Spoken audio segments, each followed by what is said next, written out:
hablar de cuál sería esa alternativa en el ámbito de la investigación, ¿vale? ¿Cómo podríamos plantear un programa de investigación económico alternativo en la economía, ¿vale? Para eso antes me voy a retroceder un poco a contar, porque yo creo que la mayoría probablemente no lo conozcáis, hay aquí investigadores, investigadoras, profesores y demás, pero hay mucha gente que probablemente, aparte de alumnos, estudiantes y demás, no conozcáis un poco cuál es la situación profesional a la que nos enfrentamos los profesores, profesoras, investigadores en el campo de la economía, ¿vale? No solo en el campo de la economía, en todas las ciencias sociales, pero bueno, en el que en la economía tiene unas implicaciones muy concretas, ¿vale? Voy a empezar un poco por ahí, para luego comentaros cuál creo yo que debe ser la función de un economista y cómo podríamos plantear ese programa de investigación alternativo, qué principios deberían guiar ese programa de investigación alternativo, ¿vale? Traía una presentación, pero es mucho más genérica, entonces solo voy a utilizar algunas partes muy concretas de ella, ¿vale? No voy a tratar de no dar mucho la vara con el PowerPoint, ¿no? Bueno, actualmente quien quiera hacerlo primero una tesis en economía se enfrenta al primer problema que lo sufren aquí varios de los compañeros y las compañeras, ¿no? Que es que es un primer gran problema, aunque es muy básico, no específico de la economía, que es que no hay financiación para hacer tesis, ¿no? Y quienes tienen financiación suelen ser, que ya aquí hay un primer sesgo, no hay financiación, me refiero a que no hay becas FPI, no hay becas FPU predoctorales, aunque en algún momento se vayan a volver a recuperar. Incluso en ese momento, casi todas las becas que se están consiguiendo, las becas o los contratos de investigación, porque de hecho son contratos laborales ya, suelen estar ya, hay prácticamente una imposibilidad de conseguir un contrato de investigación sin estar vinculado a un proyecto de investigación concreto. Es decir, que tú hables con un catedrático, un profesor, profesora de la universidad, de alguno de los departamentos, y te vincules a un proyecto de investigación concreto que esté financiado ya y en el que te puedas insertar pidiendo tu propia beca, contrato de investigación. Esto tiene un primer sesgo en el sentido de, y según yo lo veo, yo tuve la suerte de tener una beca y un contrato de investigación, pero no estuve asociado al proyecto y eso a mí lo que me dio sobre todo es mucha libertad, también gracias a que mi director me la daba, no me ponía ningún tipo de exigencias, ¿no? Me daba mucha libertad a la hora de elegir mis temáticas de estudio, elegir la aproximación que yo tenía, ¿no? Un investigador, una investigadora de economía actualmente, lo primero, va a tener problemas para sacarse una tesis adelante porque lo va a tener que hacer, como tenemos muchísimos casos aquí cerca, trabajando al mismo tiempo, lo cual es prácticamente imposible. Yo os digo que eso tiene un mérito tremendo. Yo tuve el contrato de investigación y ya me costó horrores sacarme la tesis. Me imagino que trabajando, bueno, hubiese sido imposible para mí por lo menos. Pero aparte, es que esas financiación para investigación no se suele dar, si se da, en caso de que alguien la consiga, no se suele dar a perspectivas críticas en economía, ¿vale? Hay un sesgo bastante grande. ¿Por qué? ¿Por qué no se suele dar? Porque se ha montado todo un sistema de valoración de la investigación que está muy vinculado, esto a lo mejor lo conozcáis, hay gente que lo conozcáis, hay gente que no, a la publicación en revistas económicas. No solo a tu publicación, sino a que tu director publique, a que el grupo de investigación en el que estés insertado publique y la publicación en esas revistas económicas, esas revistas científicas a las que llamar, yo como mucho les doy el adjetivo de académicas, ¿no? Esas revistas académicas, los filtros para publicar esas revistas son, no voy a decir, no explícitamente ideológicos, pero indirectamente son bastante ideológicos. ¿Por qué? Porque en esas revistas son esas revistas súper especializadas en las que lo que se buscan son fundamentalmente trabajos de investigación que presenten una contrastación empírica, en el sentido de lo que ha dicho Laura anteriormente, una contrastación fundamentalmente econométrica de unos casos de estudio por lo general muy acotados. ¿Vale? El ejemplo, bueno, pues ¿qué ha ocurrido con los precios del mercado del trigo en no sé qué momento histórico, no sé qué país determinado, ¿no? Y estas investigaciones, este sistema de evaluación de la investigación por medio de la publicación en revistas, que funcionan muy bien, parece ser, vamos, yo ahí ya no me meto en ciencias naturales, yo creo que no es nada adecuado para las ciencias sociales. No es nada adecuado porque la ultraespecialización, la hiperespecialización, lo que nos hace, entre otras cuestiones, es perder la visión de conjunto. Y yo creo que la economía no tiene que ser tanto una ciencia como puede ser la física, que trate, o la química, o incluso la biología, que trate de llegar a resultados científicos, porque es imposible que lleguemos a resultados científicos cuando tenemos un objeto de estudio que es social histórico. Tenemos un objeto de estudio en el que nosotros, nosotras, las investigadoras, formamos parte de ese objeto de estudio y además es un objeto de estudio que va cambiando a lo largo de la historia. Una economía no se parece a la otra. La economía neoclásica, lo que ha tratado, ya lo habréis hablado y lo conoceréis la mayoría de quienes estáis aquí, ha tratado de plantear una teoría económica basada en la abstracción, una supuesta naturaleza humana en el comportamiento económico, pero eso en realidad no existe. Lo que existe son sociedades concretas en las que las relaciones económicas se articulan de maneras muy particulares, ¿vale? Y la aproximación, la comprensión de ese funcionamiento particular de economías concretas en momentos históricos concretos por parte de un investigador o una investigadora que forma parte, de hecho, por lo general, no sé qué esté haciendo estudio de historia o incluso de otro país, pero incluso en ese caso también forma parte de una manera u otra, se hace muy difícil con los métodos que estamos intentando copiar, especialmente en la economía, pero desgraciadamente creo que también en el resto de ciencias sociales, se hace muy difícil de comprender ese funcionamiento de esa sociedad o de esa economía con los métodos que estamos intentando copiar de las ciencias naturales. Y mucho más difícil es lograr en un artículo académico llegar a conclusiones que en un artículo académico, en una revista, que como decía, por lo general, no son todos los casos, hablaré.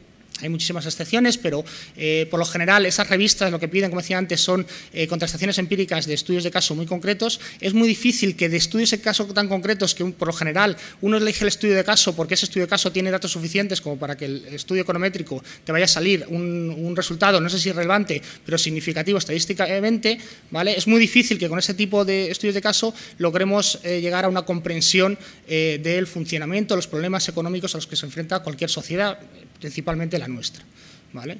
¿Qué problema hay? Que si uno no publica en esas revistas, por supuesto no va a conseguir una plaza de profesor, pero no va a conseguir, es que ni siquiera va a conseguir la acreditación que necesita para presentarse a una plaza de profesor, ¿vale? Ahí no sé si sabéis, pero lo comento también, perdón que me meta esta cuestión en detalle, pero yo creo que es interesante para contextualizar, ¿no? Porque esto tiene implicaciones luego de quiénes son los expertos y las expertas que están hablando de economía, ¿no? ¿Por qué filtros han pasado y cómo esos filtros deforman la manera de acercarse a los problemas económicos, ¿vale?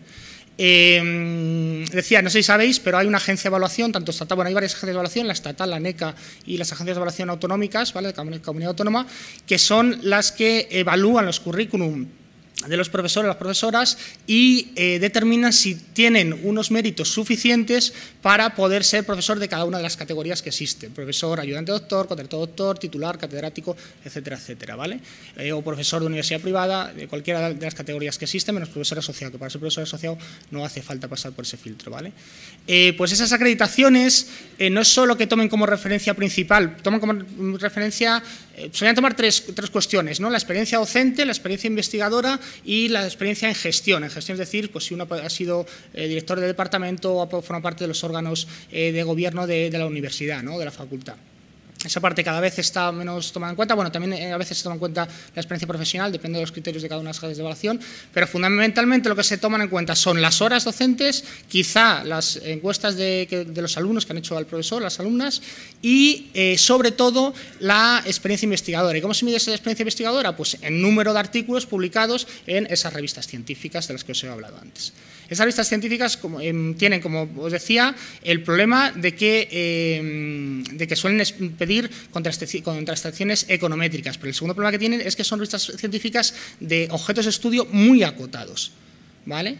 Y si ya la necesidad de hacer contrastaciones econométricas nos ponía ciertos límites y obstáculos o nos sesgaba nuestras investigaciones para acercarnos a objetos de estudio muy particulares, más aún el tipo de revistas científicas y el objeto, el aim and scope, ¿no? Que lo llaman, que siempre es lo que uno tiene que mirar primero para ver si puede enviar sus artículos a una revista determinada, esos objetos por lo general suelen estar muy acotados y nos ponen otra presión encima sobre el tipo de objeto de estudio, el tipo de temática a las que nos podemos acercar o de la que podemos escribir y publicar en esas revistas, ¿vale? ¿Qué ocurre? Y a mí ya un poco, que sea de experiencia personal, que uno al final acaba interiorizando, aunque trate de tener un acercamiento crítico a la economía, aunque lleve años desarmándose el discurso de lo que le han enseñado las clases de micro y de macro, uno al final acaba interiorizando todos esos sesgos, ¿vale? Y cuando se aproxima a algunas y trata de enviar sus artículos, incluso a revistas heterodoxas, que hay algunas que no son mayoritarias, que por supuesto en los rankings de revistas están abajo, que luego si queréis nos metemos un poco con la cuestión de las citas y todos los mecanismos fraudulentos que hay con la cuestión de las citas, que es lo que hace, cuántas veces se citan los artículos de una revista, lo que hace que esté más arriba o más abajo en el ranking de todas esas revistas. Bueno, uno al final acaba interiorizando esos sesgos y no se da cuenta. Y de repente envías un artículo sobre una cuestión que le tratas de hacer lo más macro posible, que tratas de que las conclusiones a las que se llegan a ese artículo tengan alguna relevancia social y política, o sea, alguna relevancia realmente para comprender lo que está ocurriendo en cierto país o en cierta economía y ver cómo se puede arreglar, ¿no? Pero aunque trates de tener esta perspectiva crítica, una perspectiva macroeconómica, trates de darle relevancia social o elegir objetos de estudio que tengan una relevancia social, política, económica en la actualidad o en la sociedad de la que vives, al final acabas aproximándote a esos objetos de estudio, por muy ampliamente que los trates de enunciar, de una manera no solo muy cuantitativa, sino con una causalidad lineal simple y muy economicista. No sé si todas estas palabras que he dicho así de repente a todo el mundo os suenan a algo o no suenan a algo. Nada, trato de explicar, ¿no? La aproximación cuantitativa es fácil porque lo que os decía antes, ¿no? Lo que nos piden habitualmente las revistas son contrastaciones hechas a base de econometría, ¿no? Entonces, al final lo que uno busca es una pregunta de investigación, por decirlo de alguna manera, o una temática de investigación que se pueda contrastar con datos, ¿vale? Entonces, todo lo que sea reflexión, pura reflexión, no va a caber en un artículo de revista por lo general. Hay excepciones. Bueno, luego comentamos, estoy dando la brocha gorda un poco, ¿vale? Pero el hecho de que te aproximes, o mejor dicho, el tipo de preguntas de investigación, el tipo de temáticas que uno analiza con datos, lo que suele hacer y el tipo de metodologías que hay de análisis de esos datos, de contrastación de esa temática de investigación con esos datos, suelen ser metodologías que casi siempre, aunque la econometría es mucho más compleja que esto, pero suelen plantear una causalidad lineal, es decir, causa-efecto. Este fenómeno tiene esta consecuencia y ya está, ¿vale? Y esto lo que nos acaba haciendo es ir como los caballos con las antojeras, ¿no? Nos acaba haciendo mirar el mundo como puramente en términos de causalidad simple, cuando la realidad es muy compleja. ¿Y qué ocurre también? Que si uno no solo, que si uno ha estado buscando una temática de investigación que tenga datos con los que se pueda hacer esas pruebas de contrastación y llegar a una conclusión que sea cuantitativamente relevante, al final todo lo que está quitando de sus investigaciones es todas las relaciones sociales, todas las relaciones políticas, toda la psicología, toda la aproximación cultural, todos los determinantes antropológicos que hay en las relaciones económicas. Porque todo eso es muy difícilmente medible en datos. Y, sin embargo, determina de una manera brutal todo lo que ocurre en la economía. No se puede comprender nuestra economía sin las relaciones sociales, sin las relaciones de género, por supuesto, pero las relaciones de parentesco, sin las relaciones de influencia, sin el poder. No se puede comprender nuestra economía sin las diferencias culturales, la aproximación al consumo que se tiene en unas culturas en otras. No se puede comprender nuestra economía sin la sociología de masas, bueno, sin tantísimas cosas que yo digo temas genéricos porque no soy experto en ninguna de ellas, pero que son brutalmente importantes para explicar lo que ocurre en la economía. Y todo eso desaparece de las investigaciones. Y aunque uno trate de tener una aproximación crítica y significa una aproximación amplia, macroeconómica, problemas relevantes, al final esos problemas por los que se está interesando los está abordando de una manera súper simplista, economicista y simplista. Y cuantitativa, que no tiene por qué ser negativo, pero al final lo acaba siendo, ¿no? Y a mí la anécdota venía, que todo estoy viendo de que os decía que iba a contar una anécdota, que a mí me he visto avergonzado por recibir una evaluación de una revista heterodoxa, avergonzado entre comillas, ¿no? Pues tampoco es para fustigarme, pero que me decían, ¿no? Que me hizo consciente, y me decían, bueno, es que aquí falta economía política. O sea, aquí falta sociología, aquí falta política, aquí falta, o sea, política en el sentido de poder, aquí falta incluso antropología en este artículo que estás haciendo. Muy interesante, muy bien la economía, sabes mucho de macro, pero no me estás explicando esa sociedad de la que la economía es solo una parte, ¿vale?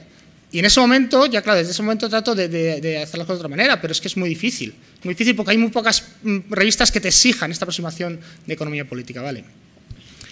No pasa nada. Entonces, he hecho el contexto, me quedan 5 minutos para la propuesta, lo que me suele ocurrir, pero no pasa nada. Luego, además, la propuesta como está muy bien la excusa, porque como todavía solo tenemos los principios generales, pues no me da para enrollarme mucho, ¿no? Entonces, nos planteábamos cómo podríamos llevar a cabo un programa de investigación alternativo, de otros principios, o qué tendría que tener ese programa de investigación.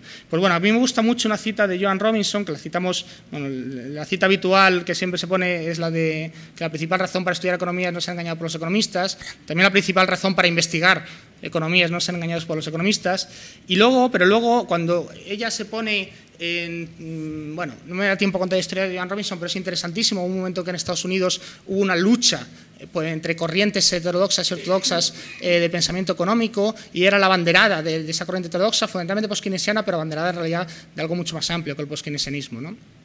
Y ella lo que venía a decir es que si que queríamos construir otra aproximación a la economía, lo que no podíamos tratar es de caer en los mismos vicios que cae el pensamiento neoclásico. Y lo que no podíamos tratar es de simplemente querer construir una teoría alternativa. Teníamos un modelo abstracto, simplificador y que está fuera de la realidad, que es el neoclásico, pues construimos el nuestro, que estará un poco más cerca de la realidad, pero será también abstracto, también simplificador, también economicista, etcétera, etcétera, ¿vale? Y ella lo que decía es que más bien lo que nos tenemos, bueno, la cita, bueno, no la digo entera porque no tenemos tiempo, pero a mí me parece muy bonita, ¿no? Dice que es que cree que cualquier otra teoría sería solo como otra chistera, como, bueno, esto es la traducción más aproximada que me salió, ¿no? Como sacar otro conejo de una chistera, que en realidad no nos valdría para nada. Sería un truco decir, pues es que no queremos neoclasicismo, queremos poskeynesianismo, marxismo, economía feminista. No, es que no tenemos, a lo mejor no tenemos que simplemente abanderar otro modelo, de otra teoría económica, modelo abstracto economicista, sino que tenemos que empezar es a hacernos las preguntas sobre los problemas económicos de otra manera. Y eso es lo que hemos estado reflexionando en ese texto que saldrá dentro de una colección que va a sacar Economistas sin Fronteras dentro de poco, ¿no? Una colección sobre corrientes heterodoxas. ¿Y cuál es esa otra manera de aproximarse? Pues es una manera transversal, una manera en la que lo que importe, o sea, lo que nos planteemos es ¿cuáles son las problemáticas económicas principales? Pues esas mismas problemáticas que estudia de manera muy simplificada la economía neoclásica, cómo producir, o cómo se distribuye la renta, o qué papel tienen las finanzas, o cualquiera de las otras temáticas económicas, el papel del consumo, ¿no? Pues acercarnos a esas problemáticas económicas generales o muy particulares, pueden ser en abstracto, pero también pueden ser muy en casos particulares, en casos de economías nacionales concretas o en las relaciones internacionales, aproximarnos y hacernos las preguntas de cuáles son los problemas asociados a esa problemática concreta, ¿vale? Y hacerlo utilizando las diferentes corrientes heterodoxas, ¿vale? Reivindicando un poco un eclecticismo, pero no reivindicándolo por reivindicarlo, sino porque en realidad cada corriente de pensamiento económico heterodoxo, pues resumo que hay muchas más, pero vamos, las que solemos, las que van a aparecer en este volumen de Economistas sin Fronteras que os decía antes: economía ecológica, economía del desarrollo, feminista, marxista, institucional, poskeynesiana. Yo no creo, sinceramente, yo tengo mis sesgos o mis preferencias y analizo desde unas perspectivas concretas, ¿no? Pero no creo que por diferentes influencias, no creo que lo que yo digo esté en contradicción con lo que dicen mis compañeros de la economía ecológica, de la economía feminista, mis compañeros de la economía feminista o de la economía institucional. No lo está porque en realidad cada quien nos estamos aproximando o estamos analizando dimensiones diferentes de uno mismo problema. La distribución de la renta tiene una dimensión, por supuesto, de género, pero tiene también una dimensión ecológica y tiene una dimensión internacional a la que se aproxima la economía del desarrollo, y tiene una dimensión que tiene que ver con lo institucional y con lo cultural, y tiene una dimensión que tiene que ver con la influencia de esa distribución de la renta sobre la demanda agregada y el crecimiento, y tiene una dimensión que tiene que ver con el conflicto distributivo que analiza, que es la base de la economía marxista, ¿no? Cualquiera de las problemáticas económicas que os planteéis, nuestro análisis y nuestro acercamiento investigador a esa problemática será mucho más rico y nos dará respuestas mucho más certeras para resolver los problemas económicos de nuestra sociedad, que esa tiene que ser nuestra función como economistas, si tratamos de aproximarnos a ella desde sus diferentes dimensiones, analizando las diferentes dimensiones en las que esa problemática se manifiesta y en la que esa problemática entra en contradicción, ¿vale? O entra en contradicción o no nos permite tener una economía, una sociedad que funcionen de manera adecuada. Bueno, pues nada, muchísimas gracias, perdón que no haya podido extenderme más a la propuesta, luego si queréis debatimos. Muchas gracias.